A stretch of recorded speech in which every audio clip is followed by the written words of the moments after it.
Muy bien. Continuamos entonces. Quedamos acá.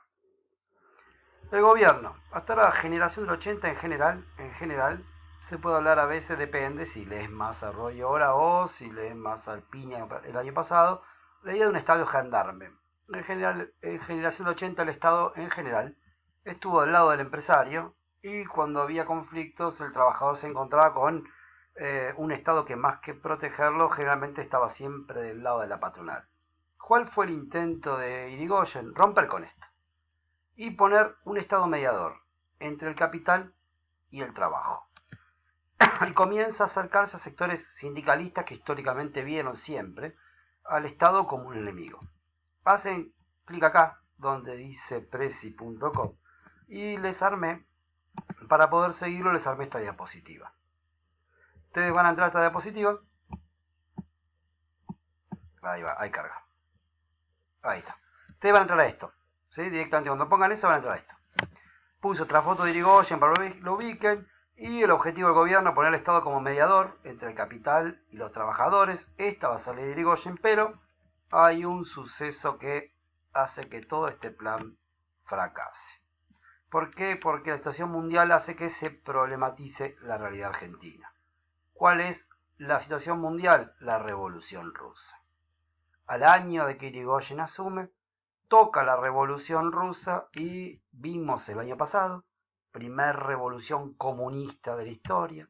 Vimos el año pasado cómo el comunismo significaba la revolución de los proletarios, el fin del capitalismo, el fin de la propiedad privada.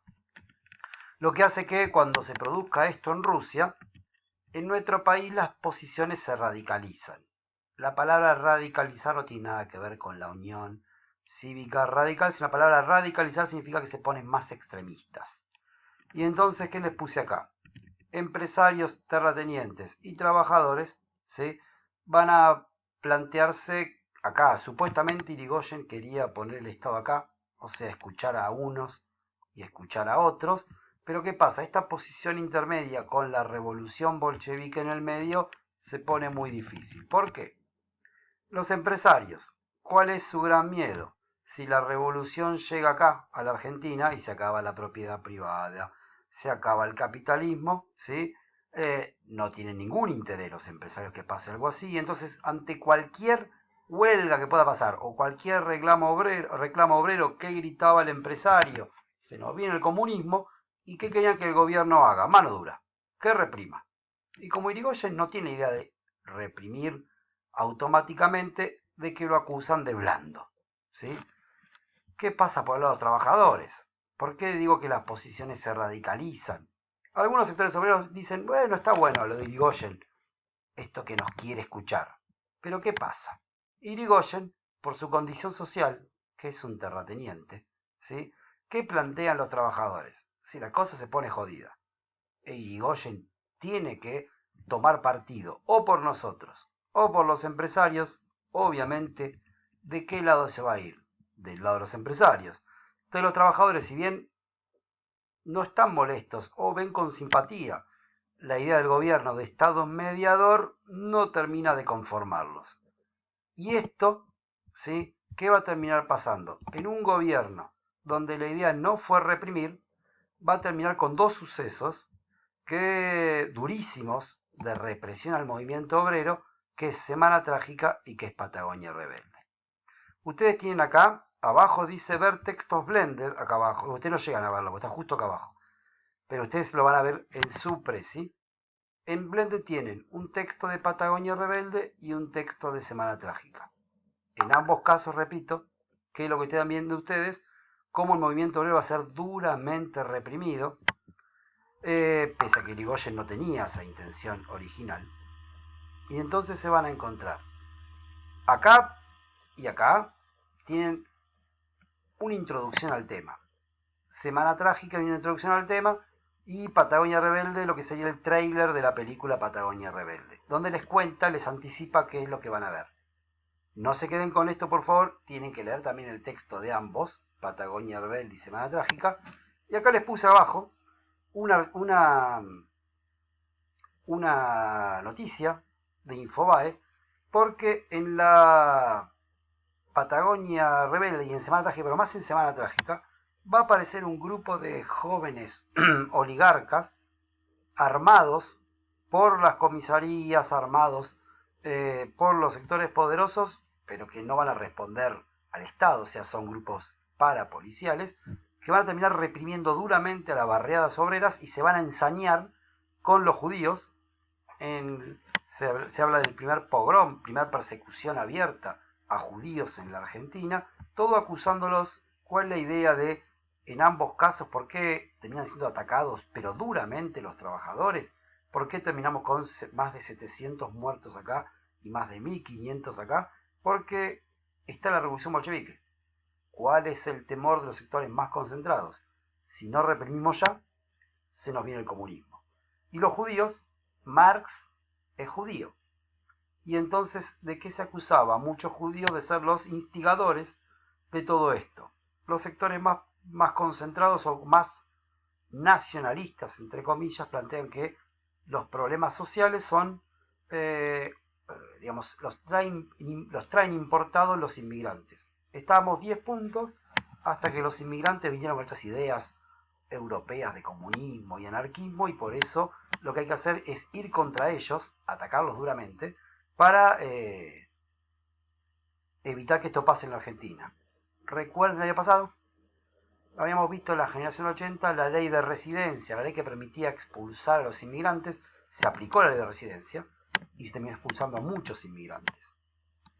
Así como la vimos anteriormente, la reforma universitaria es uno de los grandes logros de la Unión Cívica Radical. Esta es generalmente la mancha negra, que es la dureza con que se reprimió y se mató a trabajadores. Se acaban los 6 años de Irigoyen, hay nuevamente elecciones. Alvear es el candidato de Irigoyen, pese a que Alvear es su sobrino de Irigoyen, pero Alvear pertenecía más a los sectores más oligárquicos. Alvear venía de una familia muy adinerada. Alvear era nuestro embajador en Francia. Mientras hizo toda la campaña presidencial, Alvear ni siquiera estaba en el país, se la hizo Irigoyen. Alvear va a ganar, y entonces Alvear vuelve, deja París, se viene a Buenos Aires y asume. Enseguida se diferencia de las cosas que venía haciendo Irigoyen. Por ejemplo, Irigoyen había intervenido duramente a las provincias, y Alvear, que busca mejorar la relación con los sectores más conservadores, por ejemplo, ¿qué dice? Ninguna intervención se va a hacer en las provincias si no es autorizada por el Congreso primero. El Congreso tenía mayoría de conservadores. Y una forma de decirle a la oposición: muchachos, yo no toco ninguna provincia si ustedes no me dan el visto bueno.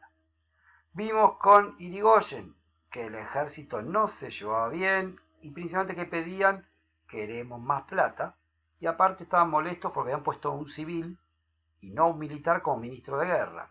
Irigoyen mejora esto, Alvear mejora esto. Alvear les aumenta el presupuesto al ejército, pone a un militar como ministro de guerra, pero obviamente que la plata, un gobierno tiene plata, pero tiene una plata limitada para deseos ilimitados, tuvo que sacar plata de otro lado. Y también mejora la relación con el Congreso, ¿sí? Irigoyen la Unión Cívica Radical comienza a perfilarse dos grandes grupos que van a terminar rompiendo entre sí, porque el radicalismo va a empezar a aparecer dos grupos: los personalistas y los antipersonalistas. Los personalistas son los seguidores de la persona de Irigoyen. Los personalistas son los que continúan con la mirada más, entre mil comillas, populistas de Irigoyen. Son los que creen que son o están más cercanos a los sectores de clase media o media baja. Los antipersonalistas son los radicales anti-irigoyenistas, están peleados con la conducción de Irigoyen, no les gusta su perfil populista. Los antipersonalistas acusan a Irigoyen de ser una especie de verticalista, un dictador dentro del partido que no acepta que la Unión Cívica Radical es un partido de muchas voces, y están más cerca de los sectores más altos de las clases sociales y comienzan a ser llamados estos antipersonalistas se los llama galeritas, porque usaban galeras blancas o galeras. O sea, eran los sectores más de clase alta, más de clase media. Hay una pelea directamente por la conducción del partido. ¿Y qué pasa durante la presidencia de Alvear? El partido se quiebra en dos. Y los antipersonalistas terminan yéndose del partido. Referente del antipersonalismo, por ejemplo, un tal Gallo, un tal Melo, y son los que finalmente hacen que el partido se quiebre en dos. Durante el año vamos a ver que son muchas las divisiones del radicalismo. Esta es la primera importante. Los antipersonalistas se van del gobierno. Uno de los logros que tiene Alvear, ¿sí?, es, por ejemplo, en términos de reforma laboral. Si ustedes se acuerdan, el año pasado, cuando vimos a Informe Vialet Macé, generación del 80, una de las grandes quejas que tenían los sectores trabajadores eran que cuando tenían que cobrar, por ejemplo, les pagaban en bonos, les pagaban en vales, no recibían plata. Una de las reformas laboral que hace Irigoyen, Alvear, por ejemplo, es se prohíbe el pago en vales. Cualquiera que trabaja en Argentina no puede cobrar en vales, tiene que cobrar en pesos. Un logro para los trabajadores. ¿Cuál es la suerte, entre comillas, que tiene Alvear? Es que a Alvear le tocó ser presidente durante un periodo muy bueno de la economía mundial, que son, el año pasado vimos los felices años 20. Alvear asume en el 22, se va al 28. En plena expansión del capitalismo mundial, por lo cual, en términos generales, tiene la suerte, Alvear, de tocarle un frente internacional bastante tranquilo. Y cuando se acaba su mandato en el 28, hay elecciones, y ¿quién vuelve a asumir? Vuelve a asumir Irigoyen. Irigoyen le va a tocar, ¿sí?, lo más complicado de todo, que va a ser, el año pasado lo vimos, 1929 la caída de la bolsa y la crisis del 30.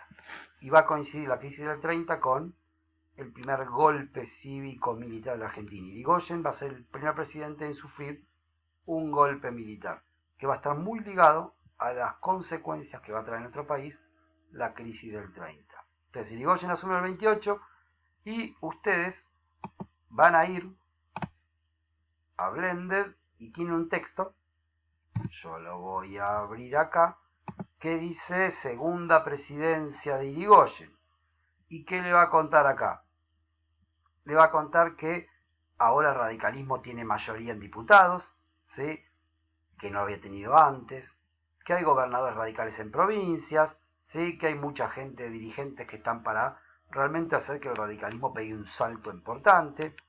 Logra una gran cantidad de votos, pero tiene un problema grave, que son 76 años. Hoy 76 años es una persona grande. Bueno, mi viejo tiene 76, no le vamos a decir que es persona grande, pero es una persona grande. Imaginen, retrocedan, ¿sí?, estamos en 1920, estamos en el 28, casi hay que, ¿sí?, retroceder 100 años. Imaginen que una persona de 76 años es realmente una persona muy grande, muy grande. ¿Y de qué decían? Algunos, si eran opositores, exageraban o no, pero que ya le estaba fallando la memoria, que su vista no estaba como antes, y que tenía problemas de espalda, que tenía temblor en las manos. Era un tipo muy grande, muy grande. Uno de los grandes problemas que va a tener en su gobierno es que, vamos a ver después, en la próxima clase vamos a ver que nace YPF durante este gobierno. ¿Y qué pasa? Hay un proyecto que tiene Irigoyen de que toda la producción de petróleo de nuestro país quede en manos, es esto, nacionalización de petróleo, quede en manos de YPF.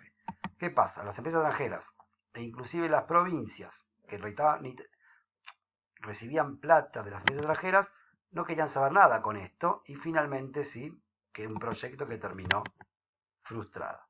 En la próxima clase vamos a arrancar de acá y vamos a ver cómo la crisis pegó y duro en nuestro país.